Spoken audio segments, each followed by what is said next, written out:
Welcome back, dear listeners, to another soulful episode of Healthy Mind, Healthy Life.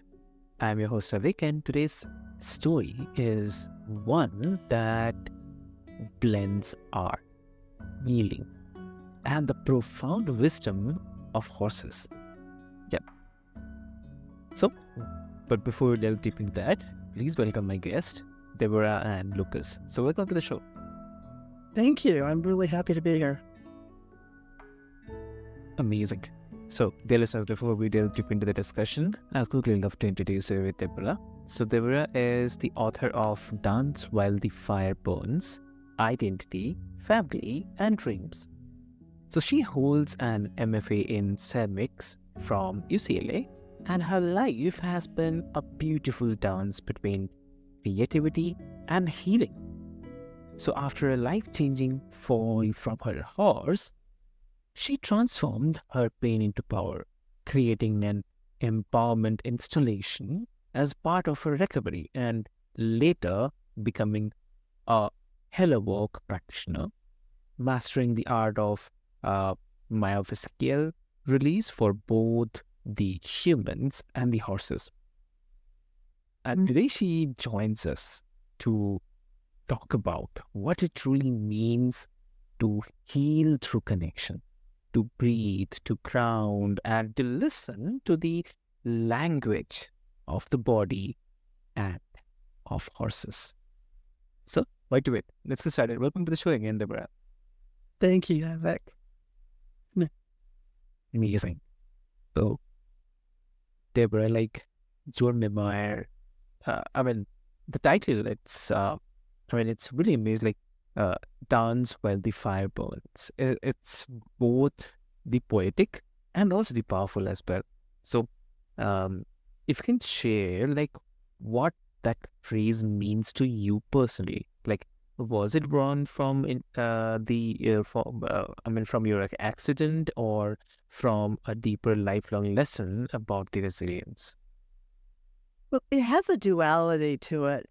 It really has to do with my family moved, until I was 18, 20 times in 18 years. And then I did another 30 after that. Oh. So I had moved 50 times in 45 years.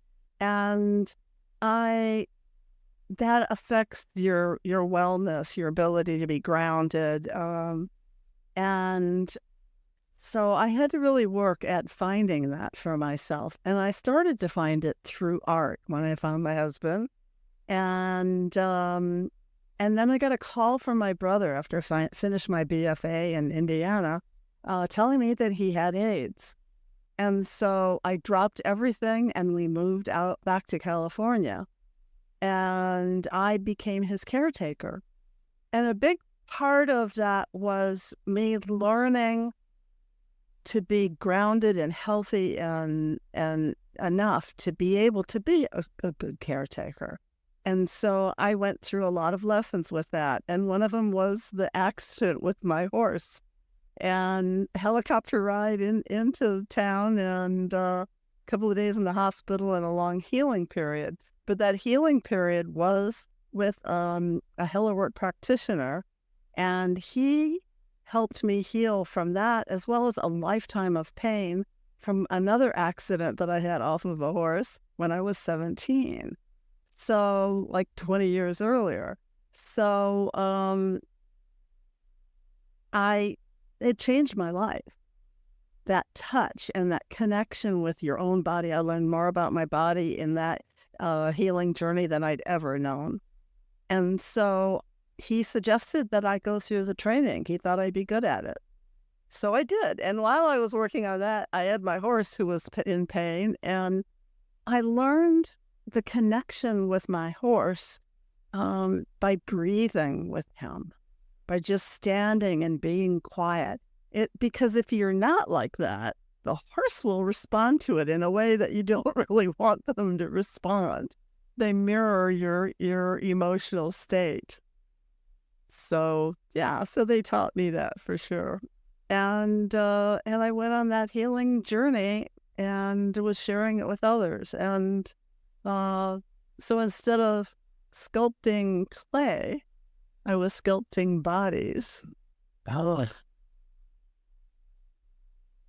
that that's definitely interesting. I mean, um, it's fascinating, like how our toughest moments often become our teachers, right? So, um, and like when you were in that healing phase, but I mean, did you ever feel resistance, like that tug between surrendering to the process and wanting to kind of fight through it? I have a mind that really works all the time, a lot of creative energy going through it. And so I always am in a hurry. And because to keep up with it.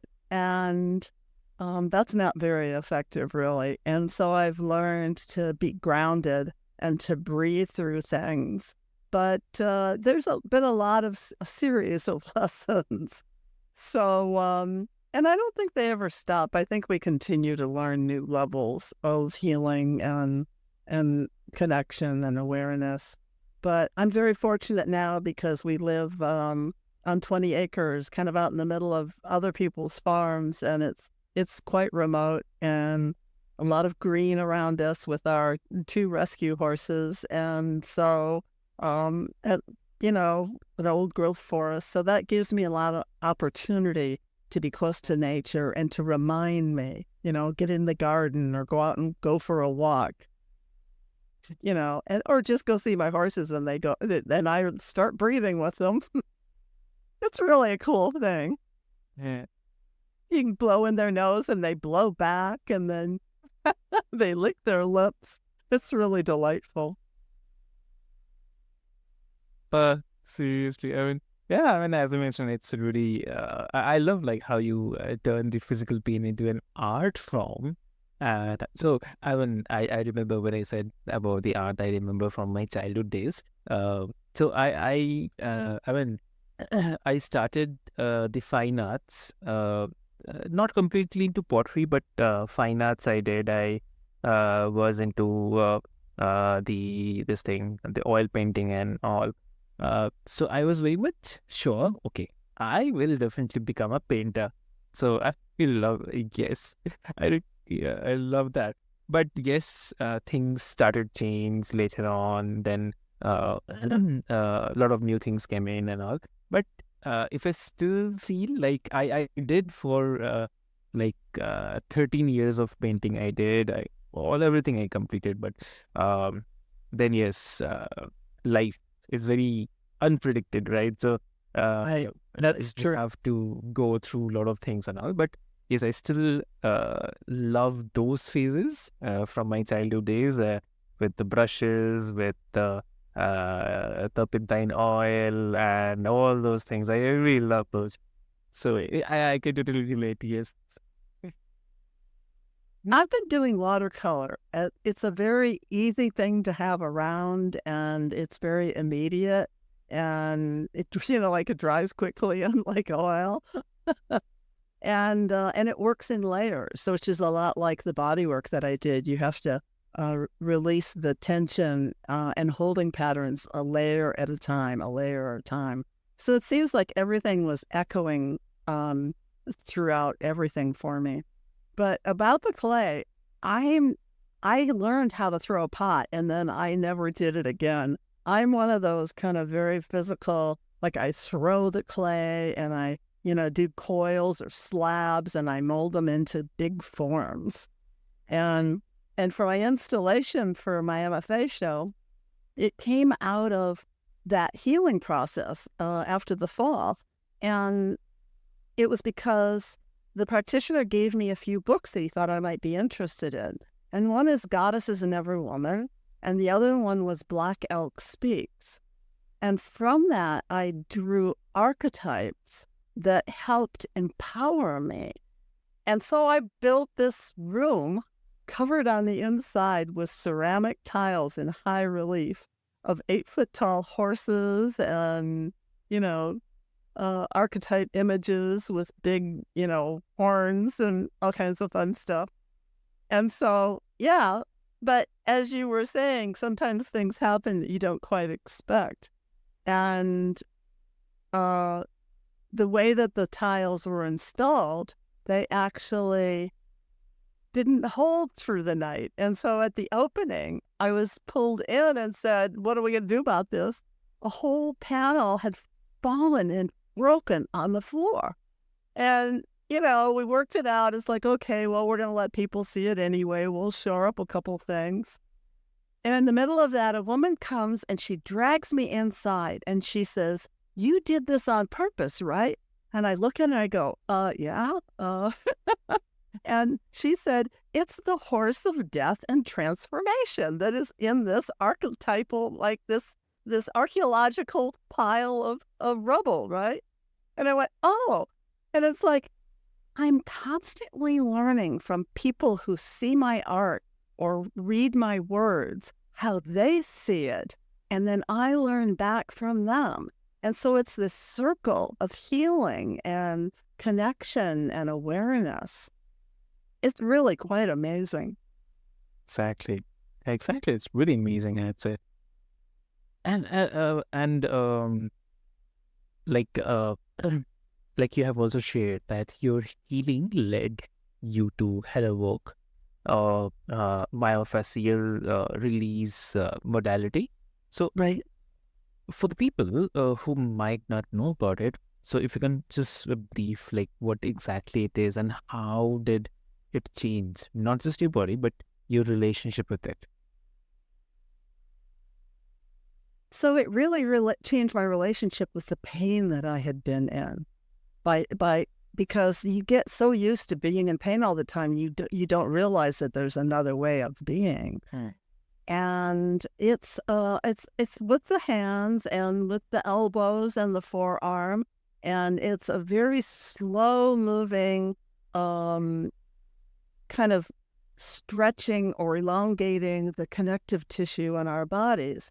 It came out of Rolfing. So some people know about Rolfing, but Rolfing's has gotten kind of, or had at one point, a little bit of a scary kind of thing because people were getting worked on a little too fast and they weren't ready for it.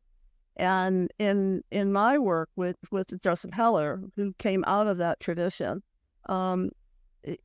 moving slowly and listening to the client and allowing them to talk about the pain and emotion that was stored in the tissue that we were releasing.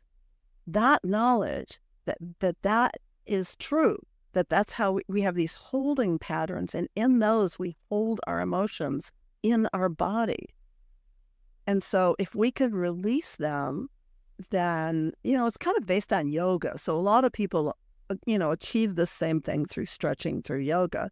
But some people have had beaten up bodies or lives or, a lot of trauma that they need a little help. And so that's what that series did. Mm-hmm. And it was a spiritual connection and a connection to mythology and my power center, understanding my body in terms of energy and how to manage energy, because I was really sensitive. And so being in a lot of energy, I would kind of take that in and then I would be stressed from that. And so I learned how to protect myself from energetically, imagine a barrier around me. And then I would imagine, and then I can just have rituals of like washing my hands when there's too much energy and letting it flow back to the earth. Water is amazing ability to doing that cleansing for us energetically as well as physically. Exactly. So, it's such a revelation to hear that, fascia, like something we hardly think about, like holds not just the tension but the stories. So, it's as if like our experiences are woven into the very fibers of who we are. And I imagine your clients, both human and equine, must sense that level of deep attunement when you work with them. So that's a good part, definitely. So, And also you talk about the breathing with horses as grounding and quieting your mind. So if you can also share what that experience feels like, what shifts internally when you connect with your horses in that way. It's okay. So an example of that is sometimes horses get abscesses in their hooves, and so you have to soak them in warm Epsom salts water, and you have to get a horse to stand with their foot in warm water for 30 minutes. And the only way to do that is to stand with them and to breathe with them. And it's almost like a merging of your energies, a connection. And they respond. Horses are so honest with their emotions that, they'll give you all of these signals if you learn how to read them, whether it's their ears or licking their lips or, something in their body. And they'll like stretch for you and lean into your elbow as you're working on them. So they really understand what you're doing for them. And that experience makes me kind of connected to the whole universe in this kind of, I don't know, universal energy. In science, they talk about the fabric of energy all around the world. And if you pull on it a little bit in Africa, you'll feel it if you're sensitive enough, in California. And I have a sense of that when I am with horses through learning this healing technique. But it's possible for people to do self-help stuff on themselves. I do it all the time now, and I've taught people how to work with their animals, and also like my cat. I'm always like massaging my cat and my German Shepherd, and they come looking for it, and that just all of the stuff that might be in my head of to do or worried about that or this or that, all of a sudden it all melts away because I'm into this connection with this other being. Very well said. I really I can feel that. Yes. And also, I'd love to ask, have you ever had a moment with a horse where it mirrored your emotions back to you? Like as you mentioned about, you have to stand with them, and they also understand things. So, any moment that you can share where it mirrored your emotions back to you, almost like showing you something about yourself that you didn't realize.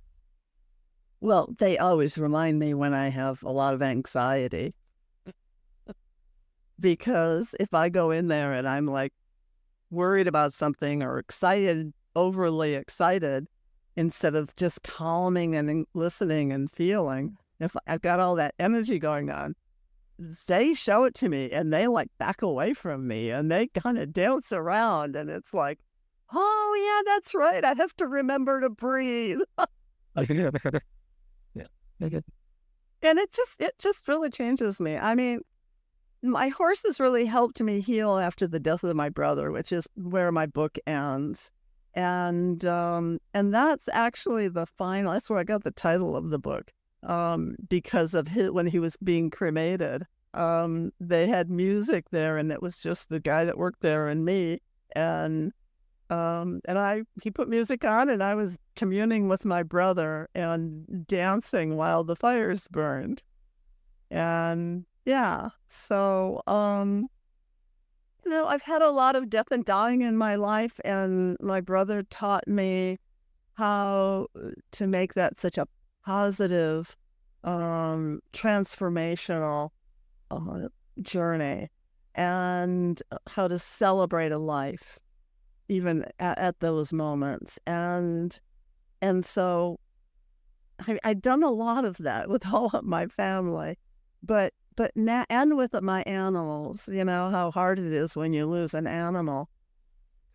But if you feel their energy and you feel that they kind of, whatever your belief is about, the afterlife or any of that connection, and I believe that, we all continue in an energetic form. And so it's, it's heartbreaking, but it's also soul enriching.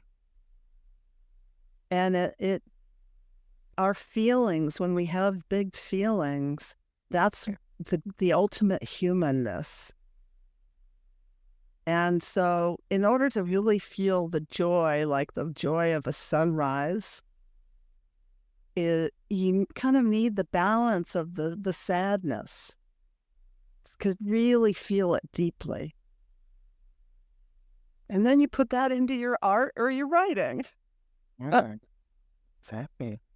Right. Wow, that's amazing. Amazing.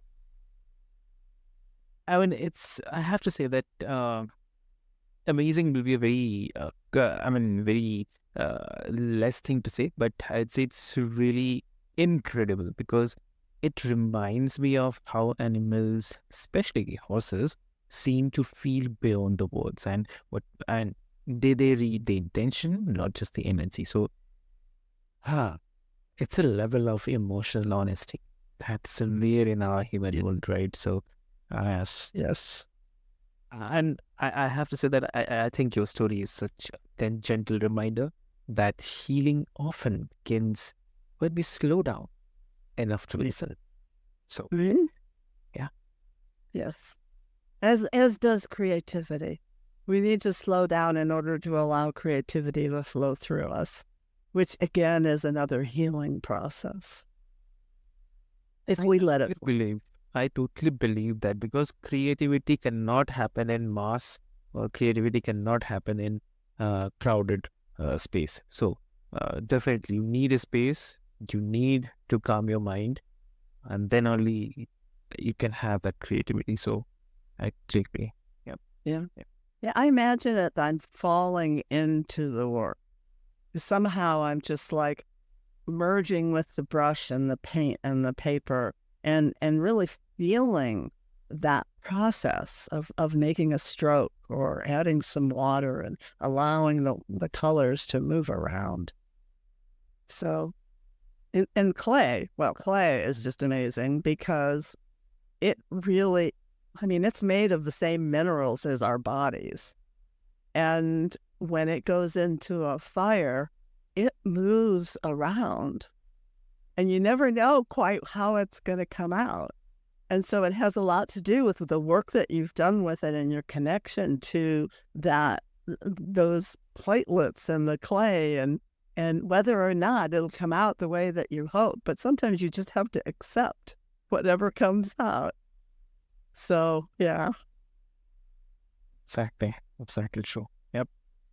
And also, like, between your work as an artist, writer, and the healer, you have embodied transformation in many forms. So, and for our listeners, like, who might be in their own fall moment, like the physical, emotional, or the spiritual ones, then what's the one small act of courage they can take today to begin their healing, to suggest? What they can do to begin their healing? Yeah. Breathing, I think, is the most important one. To get into nature or find, it's said so many times, but it really is follow their bliss, follow their joy. But the eye of the artist, which you will know, I think is an essential part of this journey because once you acquire that eye of the artist, you learn to look at the slight changes and shadows and shape and form and color that you start seeing the world totally new. So that a couple leaves on the ground can be a piece of art, or the way that a branch is broken or grown crooked, you just can get caught up in the form and the shape and the movement and the injuries in that tree. Right. So I think that eye of the artist, along with breathing, is really essential. Amazing. That's really amazing. What a lovely conversation. What a heart-opening conversation, I would say. Thank you, Deborah, for reminding us that healing is not just about the recovery. It's all about the relationship with our bodies, our breath, and the beings who share their silence and strength with us. So, for all the listeners, if this episode stirred something in you, make sure to check out Deborah's memoir, Dance While the Fire Burns, and follow her journey of art, resilience, and equine wisdom. So, I'll put all the links and the details in the show notes to your listeners so that you can easily reach out to Deborah. And Deborah, quickly, if you could just mention what will be the best medium to connect with you? My website, which is my name, DeborahAnnLucas.com. And it links to all the social media and the Substack and everything else. Yeah. And there's a way to directly contact me there. Perfect. So, as mentioned, dear listeners, I'll put all the links and details in the show notes. And as always, please remember that your body is listening and your spirit is guiding as well. And your healing begins with one mindful breath. So, until next time, this is your host Avik, and you're listening to Healthy Mind, Healthy Life. Till then, be happy. Thank you so much.